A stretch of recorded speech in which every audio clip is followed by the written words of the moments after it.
I hope everyone had a nice break, and welcome back to the end of the world. So, as you know, the conflict we have been warning about for years has finally erupted into a direct multi-front conventional war. The United States and Israel have launched what they are calling Operation Epic Fury, a massive coordinated military campaign against Iran and its regional allies. We are now in the thick of it, and we are currently in the opening phase of a war that we can expect to last for many weeks and quite possibly for many years. But I promise you this, after this war is done, the world as we know it, the global economic order, the geopolitical map will never be the same again. So what we will do over these next few weeks is use game theory to deeply understand and analyze the geopolitical situation. I am going to teach you the ideas, the theories, the techniques to understand the complex world around you and to make precise predictions. And we will know if our analysis is correct because all of this is happening in real time. We can test our theories against reality every single day. All right? So let's go over some basic facts about what has happened so far and break down the tactical hook of this conflict. Late last month, the Israelis and Americans launched a massive wave of decapitation strikes.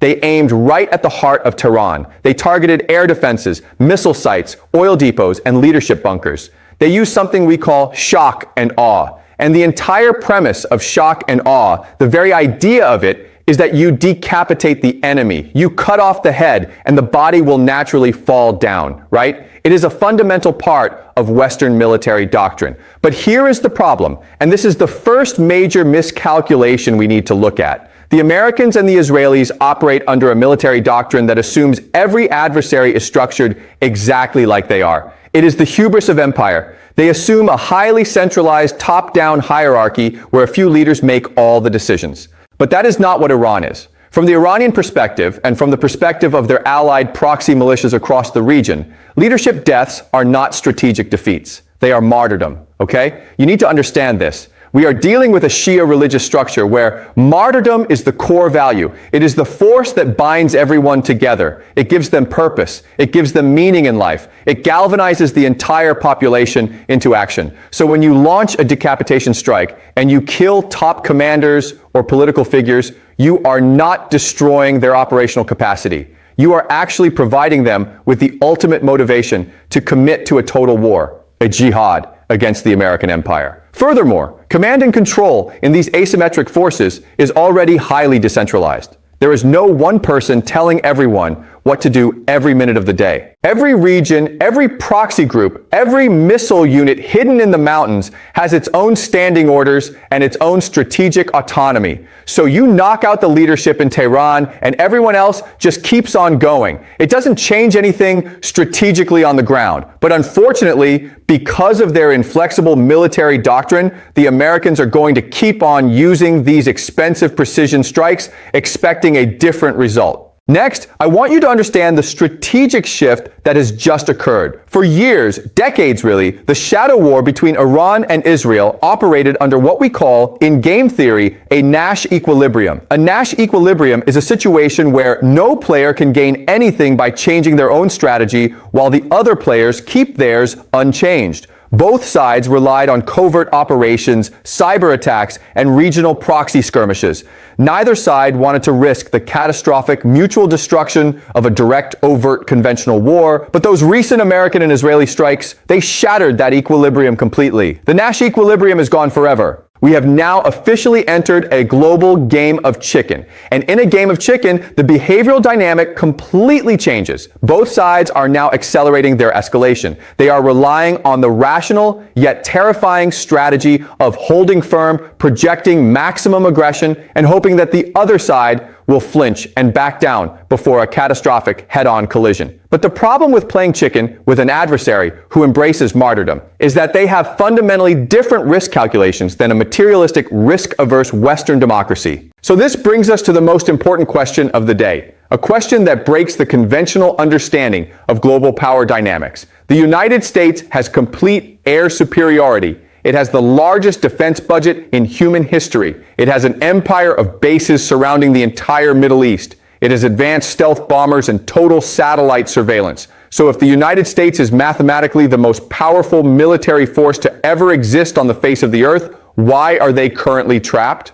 Why are geopolitical analysts and defense experts at the highest levels of the Pentagon quietly panicking right now? Why are they trapped in a matrix where every possible move they make leads to a devastating loss? How can an empire with unlimited resources find itself paralyzed by a heavily sanctioned, technologically inferior adversary? The answer lies in the fundamental laws of warfare that the American military-industrial complex has chosen to ignore. It lies in the terrifying reality of what happens when the illusion of control meets the brutal math of asymmetric attrition. And that is exactly what we are going to break down next. All right, let's continue. We established that the United States is mathematically trapped, and to understand exactly how and why, I want you guys to understand a concept called the law of asymmetry. Asymmetry. What does asymmetry mean in warfare? Asymmetry means that the two sides are choosing to fight entirely different wars, using completely different techniques, because one is much, much stronger than the other on paper. The United States has a great empire. It has seemingly unlimited resources. It has the US dollar, and it controls the global financial system, right? Iran, on the other hand, is a country that has been under severe economic sanctions for the past 45 years. It is poor. Its access to high-end technology is very limited.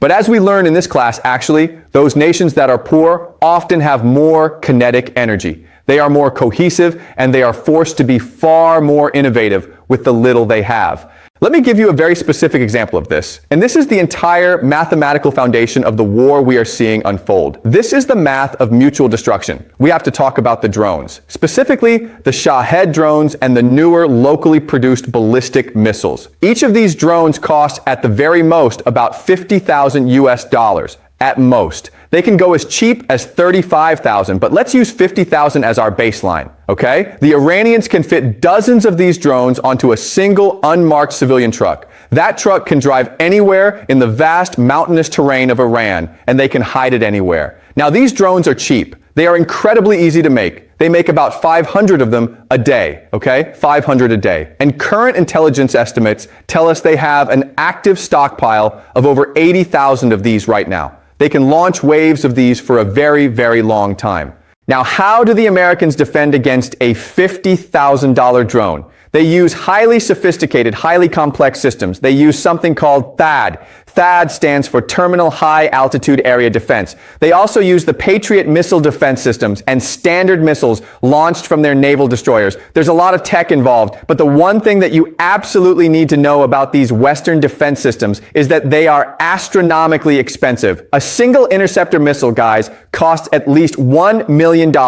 $1 million and often up to $2 or $3 million depending on the specific variant. So do the math with me. You have a $50,000 drone coming your way to blow up an oil refinery, and you have to throw a $1 million missile at it to stop it. Okay? And often, because these drones fly low and slow or in overwhelming swarms, these high-tech interceptor missiles actually miss. So military doctrine dictates you have to fire 2 interceptors at every single incoming target to guarantee a kill. Okay? So you are spending $2 to $3 million to stop a $50,000 piece of flying plastic and lawnmower parts. If they launch a swarm of 100 drones, that costs Iran $5 million.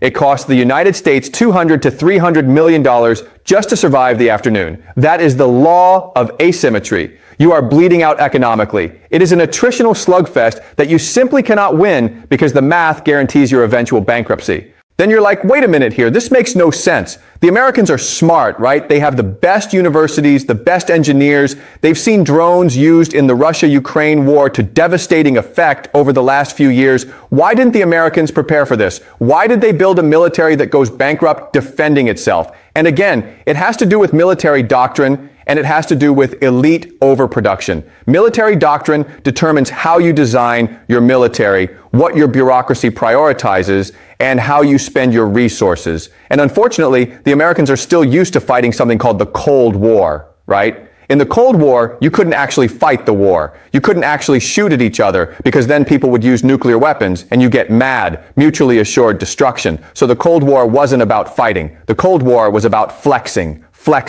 okay? It was about saying, look at how big and shiny and expensive my weapons are. You see how powerful I am? Do not mess with me. These massive billion-dollar weapon systems were designed to scare the crap out of the enemy. They were designed to impress you. They were designed to project an aura of invincibility. And as a result, they cost a staggering amount of money, but they aren't actually resilient. They aren't innovative. They aren't designed for a gritty, grueling, 21st century guerrilla war. Furthermore, we have to talk about elite overproduction and corruption. The American military-industrial complex doesn't really care about efficiently winning a war. What they care about is securing the largest possible defense contracts. They want to spend as much money as possible to build the most complicated machines possible, because then the defense contractors get a massive cut, the lobbyists get paid, and the politicians get campaign donations. It is an artificial construct of empire that works great in peacetime, but it is completely useless against religious fanatics launching cheap, explosive drones from a mountain. Now let's flip the perspective. We've looked at the hubris of the American empire. Now let's apply game theory to Iran's behavior. Why are they taking these risks? Classical game theory assumes that actors will behave rationally to maximize their utility and preserve their own survival. But right now, we are seeing prospect theory in action. Prospect theory is a behavioral economics concept that explains how people and nations make decisions when dealing with extreme risk and potential losses.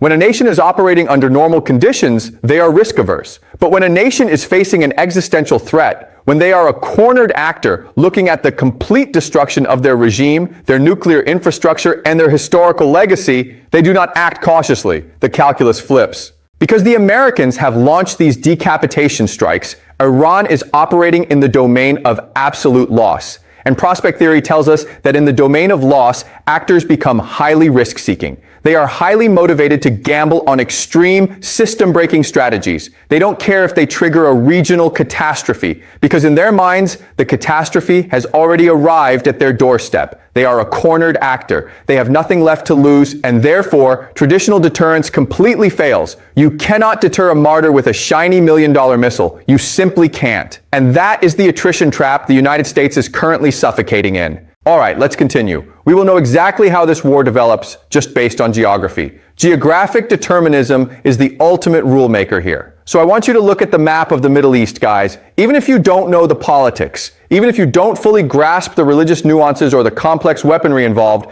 this map will tell you exactly how this geopolitical tragedy is going to progress over the next few weeks and months. First of all, look at Iran. This area right here, the Zagros Mountains, this is Iran. It is fundamentally a mountain fortress. And what can you do in mountains? You can hide. You can dig deep, fortified underground bunkers. You can hide vast rocket bases. You can conceal mobile drone launchers. You can hide ballistic missiles deep inside tunnels where American satellites and advanced optics cannot see them. And that is the entire Iranian offensive strategy right there. From these impregnable mountains, they can launch relentless waves of asymmetric attacks. Now, look across the water. Look at the Gulf Cooperation Council, the GCC countries, Dubai, Abu Dhabi, Bahrain, Qatar, Saudi Arabia. What do you see? You see flat, exposed desert. It is a completely flat terrain with absolutely nowhere to hide. This is not a fair matchup, right? This is an incredibly asymmetric geographic reality. You have an absurd situation where Iran is a fortified mountain citadel where it can safely project its offensive capacity, and the GCC is just this flat desert, completely exposed to aerial attack, and there is mathematically nothing they can do about it. Furthermore, you need to understand that the GCC is what we call an artificial construct of empire. It does not exist naturally. Why do I say that? Because in this flat desert, there is no natural food, and there is almost zero natural fresh water. These glittering, futuristic cities of millions of people are only able to grow and exist because of the massive influx of petrodollars. And structurally, they are incredibly fragile. Dubai, for example, is an expatriate economy. 90% of the population in Dubai are foreigners. They are wealthy Westerners, bankers, and laborers who moved there because it was a tax haven under the absolute protection of the American military. It is a society built entirely on materialism. They love money, they love luxury, and they love safety. Guess what is going to happen when the Iranian drones start falling? These expatriates are not going to stay and fight a jihad. They are going to pack their bags, rush to the airport, and the entire economy will evaporate overnight.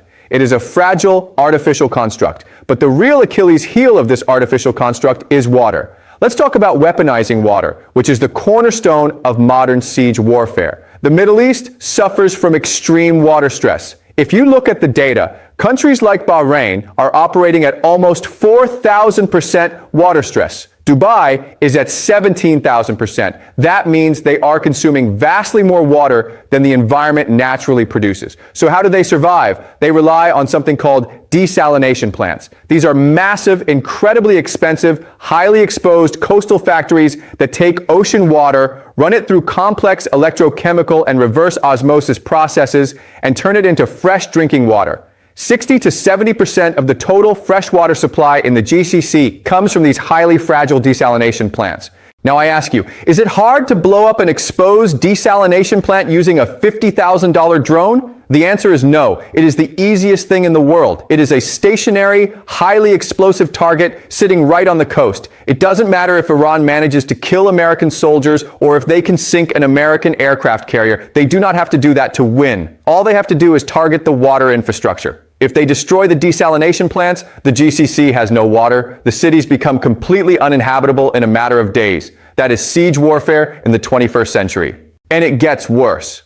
Let's look at this tiny choke point right here, the Strait of Hormuz. It is only about 33 kilometers wide at its narrowest point. You could practically swim across it. But this small area, guys, is the absolute nexus of the global economy. It is the pivot of the world. 20% of all the world's oil flows out through this narrow strait. Where does it go? It goes to Asia, it goes to India, South Korea, China, and Japan. The Japanese economy depends on this strait for 75% of its energy. If the Strait of Hormuz closes, and the Iranians have already effectively closed it with anti-ship missiles and sea mines, Japan runs out of oil in about 8 months. The entire Japanese industrial economy would grind to an absolute halt. But the Strait of Hormuz is a two-way street. The GCC sends oil out, and what do they get back in return? Food. Remember, this is an artificial construct in a desert. They do not grow their own food. 80% of all the food consumed in the GCC is imported on massive cargo ships coming through that exact same strait. So if Iran closes the strait to choke the global energy supply,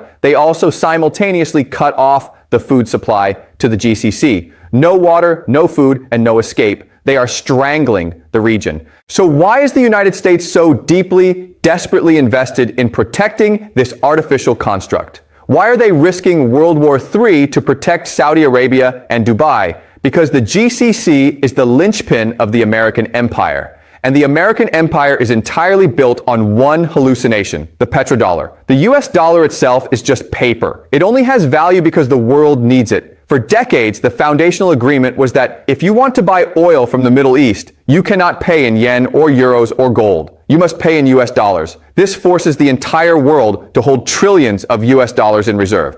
But what do the GCC countries do with all those trillions of petrodollars they earn? They don't just put it in a giant vault in the desert. They recycle it. They invest those massive sovereign wealth funds straight back into the American stock market. They buy American treasury bonds, and they heavily invest in the major tech engines of the US economy. Companies like Apple, Microsoft, Nvidia, and Google. This constant, massive flow of foreign capital is what keeps the American financial markets artificially elevated. If the GCC collapses under the weight of Iranian siege warfare, the flow of oil stops. If the flow of oil stops, the demand for the petrodollar completely vanishes. And if the GCC is forced to spend all its remaining wealth on trying to survive, they pull their investments out of the American stock market. The moment that happens, the stock market crashes. The American economy enters a devastating, uncontrollable depression. The United States government, which is $34 trillion in debt, will default because nobody will be forced to buy their bonds anymore. That is the grand geopolitical application of this war. The Iranians are not just attacking sand and cities, they are deliberately attacking the financial architecture of the American empire itself. All right, so let us pull all of this together. We have covered the tactical hook, we have covered the theoretical framework of the law of asymmetry, and we have looked at the terrifying geopolitical application of weaponizing water against the artificial constructs of the GCC. Now we have to look at the end game. We have to look at the predictive conclusion. What happens next? Where is this all leading? Because both sides right now have a grand strategy, a long-term game plan to utterly destroy the other, and we are going to use game theory to map it out. Let us start with the American and Israeli endgame. As we discussed, Iran is a mountain fortress, but it is not invincible. It has two massive vulnerabilities. The first, as we have already covered, is water scarcity. The second is demographics. Iran is not a homogeneous country. In the center, you have the Persians. But on the borderlands, it is incredibly diverse. You have Kurds, you have Balokis, you have Azeris, you have Arabs. It is a mosaic of ethnic minorities, and many of these border regions feel more connected to their neighbors than they do to the central government in Tehran. So, what is the optimal game theory strategy for the Americans? The strategy is not a traditional military conquest. The strategy is balkanization. The American and Israeli plan is to completely fracture Iran into warring ethnic enclaves. They want to systematically destroy the central infrastructure, annihilate the water supply, and then sponsor these ethnic minorities. They will give them money, they will give them weapons, and they will give them massive political support. The goal is to create a perpetual state of civil war where these fractured enclaves fight each other over whatever little water is left in places like the drying Lake Urmia. This is how you permanently remove Iran from the geopolitical chessboard. You destroy it as a coherent nation state. As you can see, it is a pretty evil plan. It is a brutal, cynical application of imperial power. And of course, the Americans will never admit they are doing this. They will talk about freedom and democracy, but if you look at the military targeting of water infrastructure and the demographic map, this is the undeniable mathematical reality of their strategy. But Iran is not just sitting there waiting to be divided. They have their own endgame, and it is equally terrifying for the West. The Iranian counter-strategy is built on the concept of Pax Islamica. Remember, the Shia are a minority in the global Muslim population, but they are a highly motivated, ideologically cohesive minority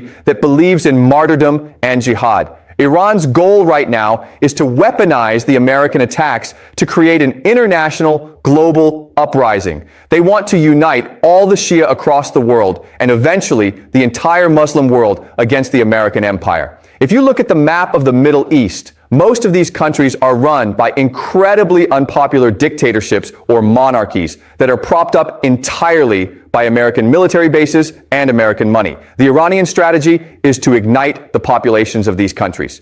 They want the people in Bahrain, in Saudi Arabia, in Jordan to rise up, overthrow these materialistic American-backed governments, and expel the Western Empire from the Middle East entirely.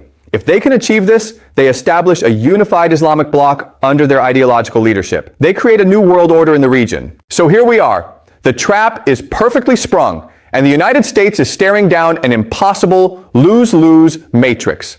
Let us analyze the options the Americans have right now, because every single one of them leads to a geopolitical disaster. Option A is the ground war. Do the Americans commit to a full-scale ground invasion to topple the Iranian government and physically stop the drone swarms? Think about what that would require. You cannot conquer the Zagros Mountains with a few thousand troops. You would need 500,000, maybe 1 million soldiers. You would be fighting against a decentralized, asymmetric army of religious fanatics who welcome death on their own mountainous terrain. It would be Vietnam and Iraq combined, multiplied by 100. It would cost tens of trillions of dollars. It would result in catastrophic casualties, and it is a war the American public absolutely will not support. Option A is a quagmire that breaks the American military completely. So, what about option B? Option B is the status quo. The Americans choose not to invade. They just keep flying their expensive stealth bombers and firing their $1 million THAAD missiles to try and shoot down $50,000 drones.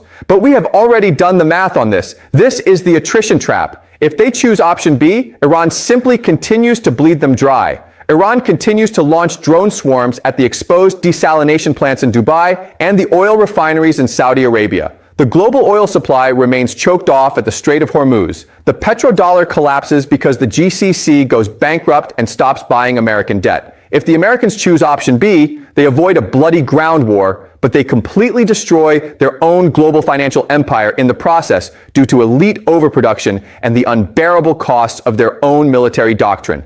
They are mathematically trapped. And this brings us to the final terrifying reality of this conflict: global contagion. Because of the importance of the Strait of Hormuz, this war cannot stay contained to the Middle East. It is mathematically impossible. Look at Europe. Europe has spent the last few years cutting off all of its energy ties with Russia. They are entirely dependent on liquid natural gas and oil from the Gulf. If the Iranians keep the strait closed and the GCC stops exporting energy, Europe freezes. The European industrial base, especially in places like Germany, Italy, and France, will completely shut down. The European economy will go bankrupt in a matter of months. Therefore, Europe has no choice. They will be dragged into this vortex. They will have to deploy their own militaries to try and force the strait open to secure their very survival. And the moment European and NATO forces fully commit to a war in the Middle East, what do you think Russia and China are going to do? Russia cannot allow Iran to fall. If the American empire conquers Iran, Russia's southern flank is completely exposed. Russia will inevitably start funneling advanced weapons, hypersonic technology, and intelligence directly to the Iranians to keep the Americans bogged down in a perpetual siege. And China is currently watching the United States burn through its weapons stockpiles, its financial reserves, and its political capital. China needs energy, yes, but they also see the ultimate geopolitical opportunity. While the American empire is bleeding out in the desert, trying to shoot down cheap drones to protect artificial constructs, China is positioning itself to completely dominate the Pacific and reshape the global order. This is not just a regional conflict. This is the opening act of a new era of global warfare. The geopolitical map is being violently redrawn, and the old rules of empire no longer apply. The illusion of American invincibility has been shattered by the brutal realities of asymmetric warfare, geographic determinism, and the absolute hubris of elite overproduction. Over the next few weeks and months, we are going to use game theory to watch this unfold in real time.